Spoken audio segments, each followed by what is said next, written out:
¿Cómo están mis apreciados estudiantes?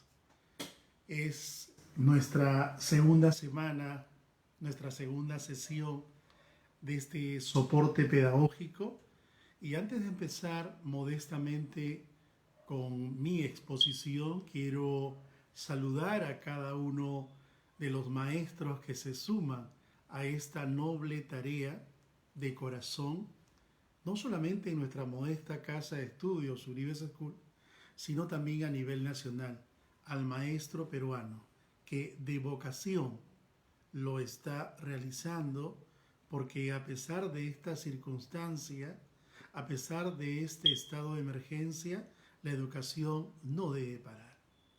Mi saludo fraterno a todo el Magisterio Nacional. César Uribe, maestro de vocación, y me siento orgulloso de ser maestro. Si volviera a nacer, maestro sería una y mil veces más. Gracias. Bien, vamos a empezar con esta sesión para el tercer año de secundaria. Hoy vamos a continuar hablando acerca ya de la economía en el virreinato. En otras palabras, como figura en los textos, la economía colonial. Pues bien, la economía colonial acá en esta colonia Ciudad de los Reyes estaba basada, sustentada en los intereses que tenía España. ¿Y cuál era el interés fundamental que tenía España acá en nuestra colonia peruana? Lucrar, ganar, miren, a costa de todo y para todo. Por esa razón, una de las características principales de la economía colonial fue que ésta definitivamente era mercantilista. Y el mercantilismo fue uno de los principios de la economía colonial por parte de España, acá en América y acá en el Perú. Miren ustedes, el mercantilismo, así es, el intervencionismo y algo importante también, el exclusivismo. Miren, se abren muchas llaves a todo esto. ¿Qué es lo que quería España? Enriquecer, llevarse todas nuestras riquezas con destino a este país. Y para eso contaba con, ¿qué cosa? Materias primas, nuestras riquezas, oro y plata en los distintos confines del virreinato. Se descubrieron muchos centros mineros. Miren ustedes, el Perú rico en oro y plata, otros metales también. Por esa razón, la colonia peruana fue la colonia más importante que tuvo España. ¿Correcto? Tuvo muchas colonias en América del Sur, incluyendo América del Norte con hoy Estados Unidos. Miren ustedes lo mismo que Pizarro hizo acá en el Perú, Hernán Cortés hizo en México lo que se hizo acá en las tierras de América del Sur y en especial en el Perú. El objetivo principal de España era lucrar a costa de todo y tenía las materias primas para esto. Oro y plata era lo más importante que quería España. Por esa razón el rey Carlos V clasificó las minas en dos grupos. Unas minas que solamente las ves, no las tocas porque son mías. Esas minas van a ser conocidas con el nombre de minas del rey. Miren ustedes, las otras minas que no contaban con oro y plata eran las llamadas minas ordinarias. ¿Y qué cosa dijo el rey? A estas, si quiere, tóquenlas. Mire, es más, el rey las arrendó a peninsulares particulares y todos estos, por explotar esas minas con otros metales, pagaban un impuesto llamado el quinto real. Así nos dice la historia. España se encargó netamente de extraer a través de la explotación de estas minas oro y plata. Como ya te dije, materia prima en abundancia, recursos minerales preciosos en abundancia. Y ahora su mano de obra.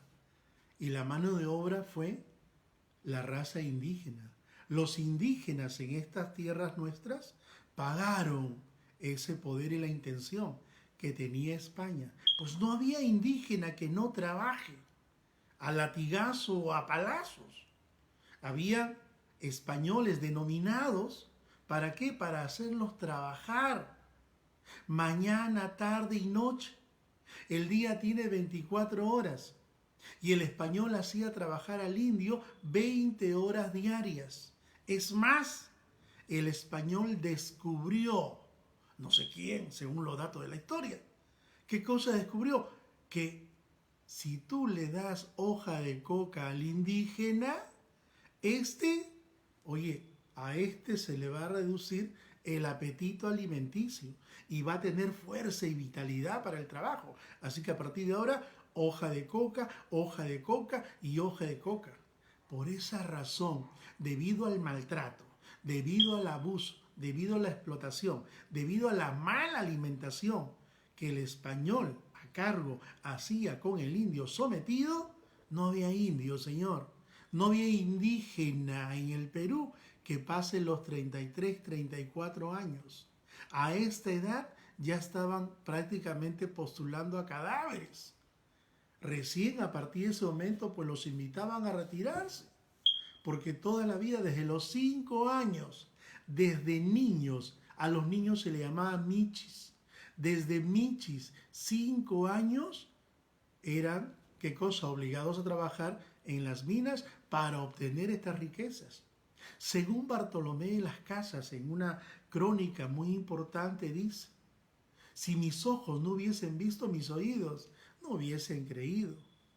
Dicen que según Bartolomé de las Casas, dice que las madres indígenas, en el momento de dar a luz, ellas mismas cogían a sus hijos, todavía no se cortaba el cordoncito umbilical de la placenta, cogían a sus niños para ver qué sexo tenía la criatura.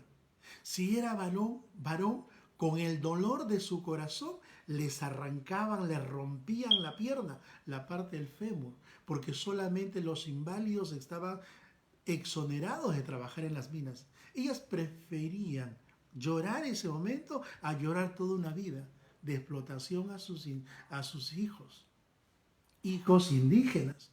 Miren ustedes qué tal crueldad. Miren, decía, entonces uno de los principios importantes de la economía colonial fue el mercantilismo, lucrar a costa de todo. Y el indígena pagó los platos rotos. El indígena pagó, ¿qué cosa? Esa ambición que tenía España. El segundo principio, mi querido estudiante, la exclusividad. La exclusividad fue un segundo principio de la economía colonial. ¿A qué se refiere?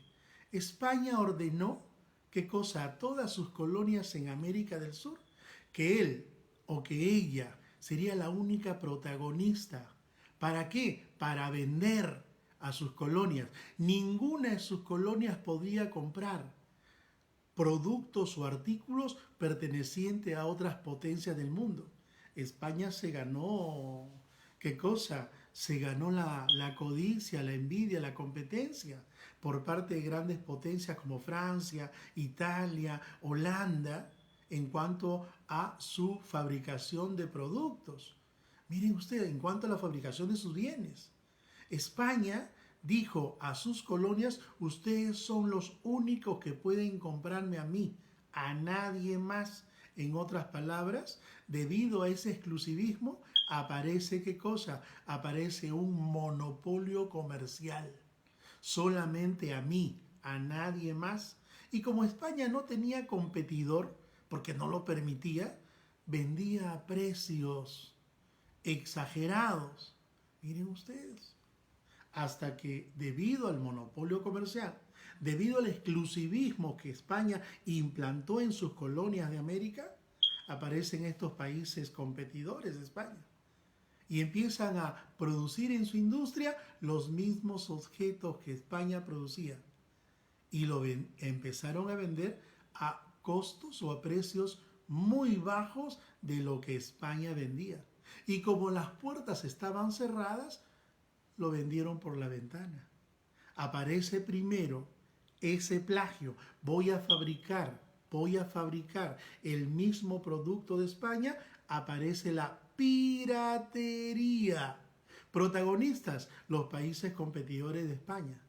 Y ahora ya tenemos el producto. Ahora vamos a venderlo. Como no lo podemos vender formalmente por la puerta, vamos a venderlo por la ventana. España no se va a dar cuenta. Aparece el contrabando. Entonces primero la piratería, el plagio, y luego aparece el contrabando. La forma ilícita de venderle esos productos a menor costo por la ventana a estas colonias. Dice que pasaron los años, España se fue dando cuenta de todo esto. Luego otorgó permiso, un navío de permiso. Luego dijo ya, si tú quieres vender, ya vende, pero vas a pagar un impuesto. No quiso perder.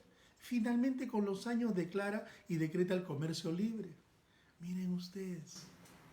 El tercer principio de la economía colonial, mis queridos estudiantes del tercer año de secundaria, el tercer principio fue el intervencionismo. España mercantilista, España exclusivista y ahora España intervencionista. Me la quiero llevar todo. Aparece la creación de los impuestos en estas tierras. Para todo, por creer en Dios, oiga, aparece el diezmo. El 10% de tus ingresos tenías obligatoriamente que pagarlos por profesar la religión católica. Hoy es libre, hoy es voluntario, pero en aquellos tiempos era obligatorio. Y pobre aquel que no lo haga por decir no creo en Dios, era llevado al tribunal del Santo Oficio y nadie quería ir a este lugar. Entonces mejor pago mi diezmo, el 10% de mis ingresos. Aparece el impuesto de almorifazgo, aparece el impuesto de mojonazo, aparece el impuesto de alcabala, muchos impuestos para todo. Con esto España quiso llevarse todo. Quiso llevarse todo de nuestro querido y hermoso Perú. Miren ustedes, por esa razón más tarde, cuando se lucha para lograr la emancipación de nuestro país, caramba, es de aplauso a hombres y mujeres, no solamente mujeres indígenas, sino también mujeres de color, que lucharon por la independencia de nuestra patria. Miren ustedes, todo esto España lo guardó, lo almacenó, para luego llevarse con destino a este país. ¿Vía qué? Aérea no había, vía marítima. ¿Qué habrá pasado en ese traslado de toda esa mercancía, oro, plata, con destino a España? Ya lo sabremos en la siguiente sesión. Gracias por tu atención y no te olvides, yo me quedo en casa.